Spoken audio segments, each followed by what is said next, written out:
Praise the Lord. எரிகோவுக்கு செல்லும் பாதை என்ற உவமையை இயேசு ஏன் சொன்னார் என்பதை பார்க்கலாம். ஒரு முறை நியாயசாஸ்திரி இயேசுவிடம் வந்து நித்திய ஜீவனை சுதந்திரத்துக்குள்ளே நான் என்ன செய்ய வேண்டும் என்று கேட்டார். இயேசு அதற்கு, உன் தேவனாய கர்த்தரை அன்பு கூறுவாயாக, நீ உன்னிடத்தில் அன்பு கூறுவது போல உன் அயலானை அன்பு கூறுவாக என்று சொல்றாரு.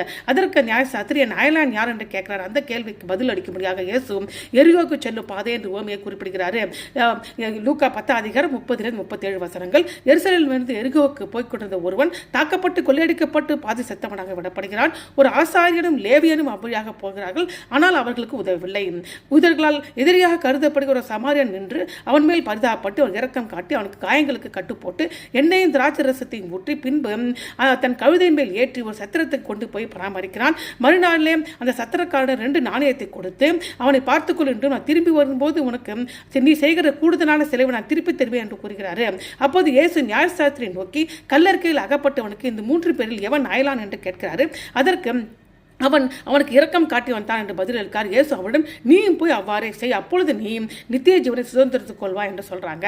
இந்த உவமை நமக்கு 2 உண்மையை கற்பிக்கிறது. முதலாவது உவமை, உதவி தேவைப்படும் எவரும் நமக்கு அயலானாக இருக்கிறாங்க. இரக்கம் காட்டவும் இல்லை என்று நம்ம அயலானுக்கு அன்பையும் நேசத்தையும் காட்ட வேண்டும் என்று உவமை நமக்கு வெளிப்படுத்துகிறது. அவர்களுக்கு உதவுவதன் மூலம், செயலில் இரக்கம் காட்டுவதன் மூலம் நமது உண்மையான விசுவாசத்தை காட்ட வேண்டும். ஆசாரியரும் லேவியரும் அன்பு இல்லாத வெற்று மதத்தை குறிப்பிடுகிறார்கள். சமாரியரின் இரக்கம் தேவனுடைய இருதயத்தை குறிப்பிடுகிறது.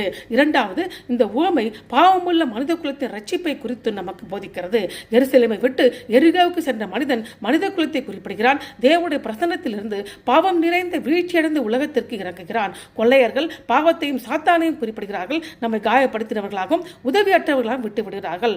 ஆசாரியரும் லேவியனும் நியாய பிரமாணத்தையும் தீர்க்க தரிசிகளையும் குறிப்பிடுகிறார்கள். அவர்களால் பாவத்தை தான் சுட்டிக்காட்ட முடியும். ஆனால் அவர்களால் குணப்படுத்தவோ பாவத்தை மன்னிக்கவோ முடியாது.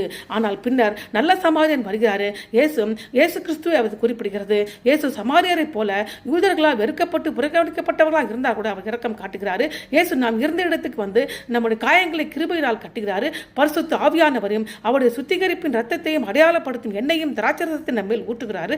தேவனுடைய குடும்பத்தில் நம்மை கொண்டு சேர்க்கிறாரு. அவர் மீண்டும் வருவதாக அவருடைய வார்த்தை அவர் மீண்டும் வரும் வரை அவருடைய வார்த்தை மற்றும் பரிசுத்தாவின் மூலம் அவரது போஷிப்பை குறிக்கும் 2 நாணயங்களை அவர் கொடுக்கிறாரு. அவர் திரும்ப வருவதை வாக்குறுதி அளிக்கிறாரு. அவரது 2ஆம் வருகையை நினைப்பூட்டுகிறது. அந்த சமயத்தில் உண்மையான சீஷர்களுக்கு யெகோவா பலனளிப்பாரு. எனவே முதலாவது நாம் கிறிஸ்துவின் இரக்கத்தை பெற வேண்டும். பிறகு நாம் சென்று அந்த இரக்கத்தை மற்றவர்களுக்கு காட்ட வேண்டும் என்பதற்காகவே எரிகோவுக்கு செல்லும் பாதை என்ற உவமையை இயேசு நமக்கு சொன்னாரு. ஆமென்.